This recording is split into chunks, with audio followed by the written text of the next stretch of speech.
Welcome to r/slash idontworkherelady, where we share stories about normal people who are actual customers that are mistaken for employees at that establishment. This is TNA, top-notch audio. Get ready for some laughs. And at the end of these stories, we definitely appreciate your likes, comments, and definitely subscribe for sure.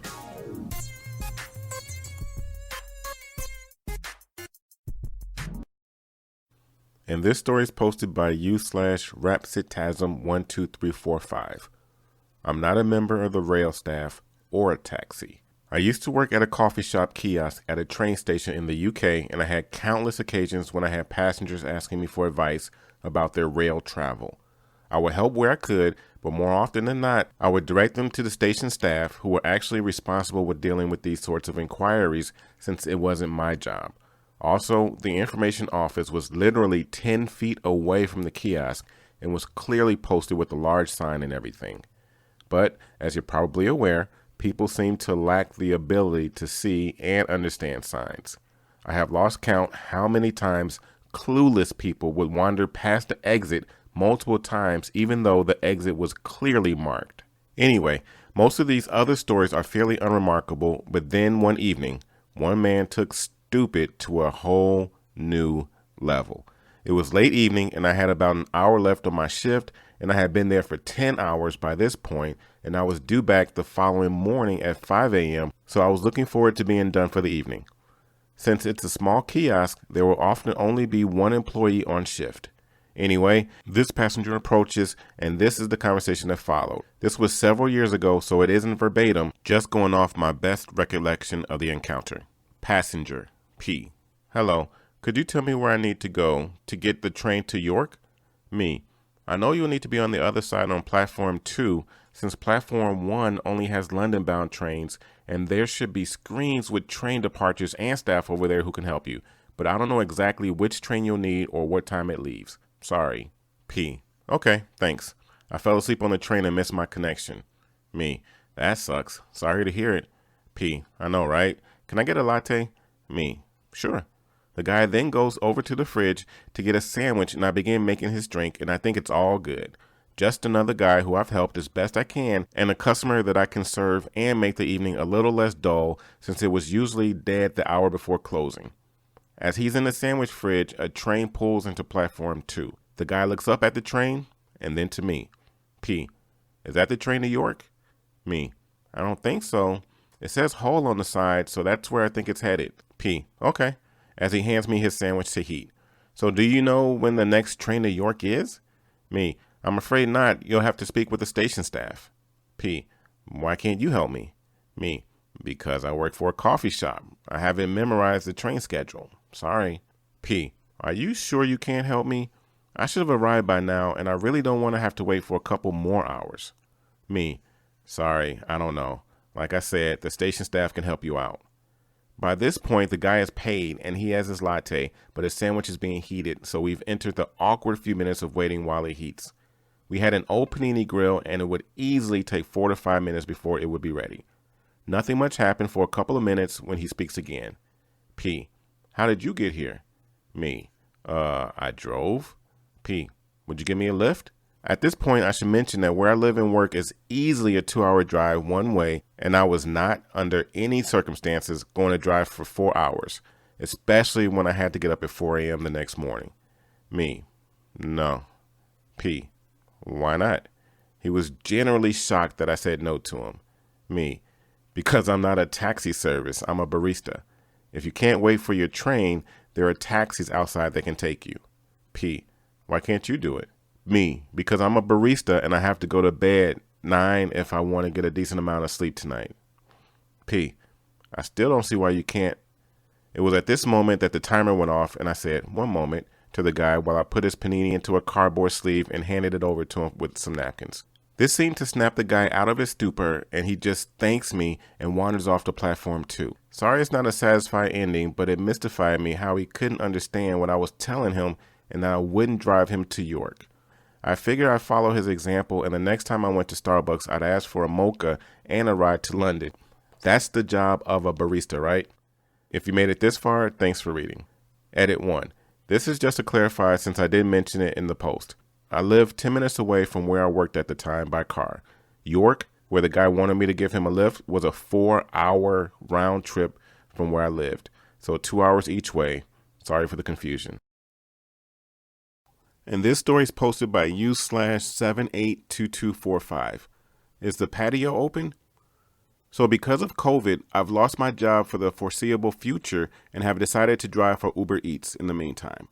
I was at Montana's waiting outside for them to bring out the order when I hear, "Excuse me," fairly far behind me. It's pretty faint and I'm not in anyone's way, so I ignore it. A moment later, "Excuse me." I turn around and this Karen and her assumed to be son are standing in the parking lot a good 20 feet away staring at me. I just look around, then look back at her confused. She goes, "Yes, you. Is the patio open or should we just seat ourselves?" Keep in mind, I am nowhere near the patio entrance as they've separated the customer and driver entrances. I responded with, "I don't know. I don't work here." I'm also wearing jeans, a loose-fitting t-shirt, checked Vans, and my sunglasses, and carrying my delivery bag. She got all offended and asked if I was sure, then proceeded to loudly say, "Well then, I'll guess I'll just figure it out myself." Like, okay, you do that. Poor son seems so embarrassed. And this story is posted by u/pineapple pasty. Karen flips out that I won't get her a pair of shoes. Since lockdown has happened, I've been going on walks every day so I can get exercise. Also because I need to walk my dogs. I don't have a lot of shoes as I don't have a lot of money, and so I try to limit excessive amounts of stuff. Lockdown has been really relaxed in my county as the cases are averaged around 28 a month. Last month, cases plummeted from 1,500 to around 400 near to the end. I recently sold some old tech so that I could get some money to buy some new shoes, as my old shoes have a few holes in the sole. I managed to make around 80 pounds from selling, and so I was going to buy some decent shoes that wouldn't wear out. Now, to get into the story. I had gone to Sports Direct to get a nice pair of shoes, as I know they have some really good deals on at the moment near me. Now, the uniform for Sports Direct is a black polo shirt with white stripes and a logo on the back. An optional hoodie and any pair of dark trousers or jeans, preferably black. I had decided to wear my Adidas polo shirt that my dad had given me since it didn't fit him anymore, and a pair of maroon jeans along with my very worn out shoes. I had found a pair of walking boots that were pretty expensive and I was having a look at them, asked about them, but then found they didn't have my size, so I went to go put it back on the shelf. Enter Karen. K, spinning me around by shoulder. "Excuse me," in that typical snotty tone. "I have been waiting for ages for service. Now, do you have these shoes in a size 6? Me, obviously alarmed. "Sorry, can you please not touch me? Also, I don't know if the store does. K, scoffing. "What the hell do you mean you don't know if the store does? It's your duty to know. Now go serve me and check to see if you have a size 6. Me, "No, it's really not. Also, where is your mask? It's mandatory to wear one in stores, you know." K, No. I can't wear a mask. I can't breathe. It covers my nose. How would I be able to breathe? Just give me my size 6 shoes already, god darn it. Now, I was getting irritable at this point. I hadn't slept that well as it was too hot and I didn't have a fan. Oh, I forgot to mention, I'm a 15-year-old girl that is 5 foot. Do you see a small problem? I have a baby face anyway, and sure my mouth and nose was covered, but I didn't look a day past 13 at max. Me, "Please, miss, I'm 15 years old. I'm just here to get a pair of shoes for myself." K, almost hissing at this point. You liar, you obvious work here. I saw you put a pair of shoes back on the shelf and you're wearing the shirt. Don't you dare lie to me. Me, "Oh my God, I'm done with being polite. I've tried to tell you that I don't work here. I'm 15 years old and I'm a customer. How narcissistic are you that you think everything you think is right?" K, mouth as wide as a snake's. "How dare you speak to me like that, missy? I'll have you fired for that. Now call your manager over with your radio." Me, looking down. "Oh, look, I have no radio. Doesn't that indicate something to you?"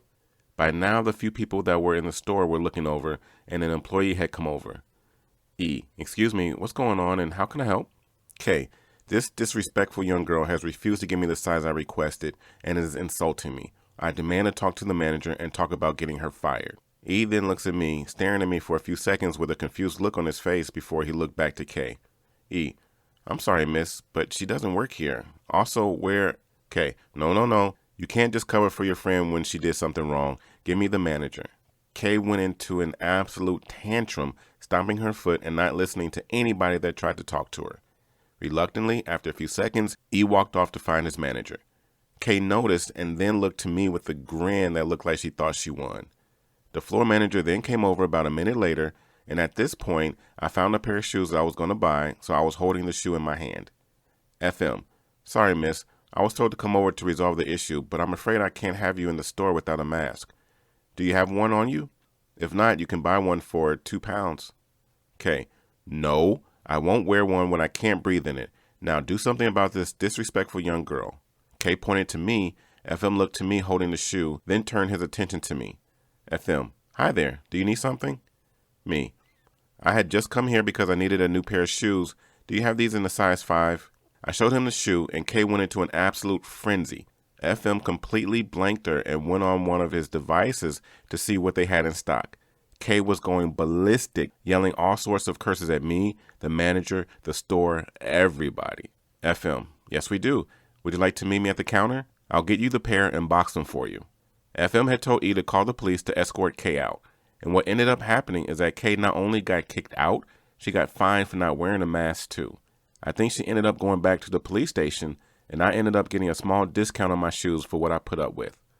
I was talking with FM, and he ended up joking that I should work for them because of the shirt. I just need to get new trousers. That was the end of the story pretty much. I even had enough money to go to the Subway nearby, so I got myself a sub, cookie, and drink. I think I'll have to thoroughly clean my shirt though after Karen put her disgusting hands on it. Those were 3 great stories. To hear the best stories of the week, click on the video in the top left-hand corner. To hear more Reddit stories all related to what you just heard, click on the video in the top right-hand corner. If you have not already done so, click on the subscribe button in the bottom right-hand corner. Once again, this is TNA, Top Notch Audio. Thank you for listening and have yourself a great day.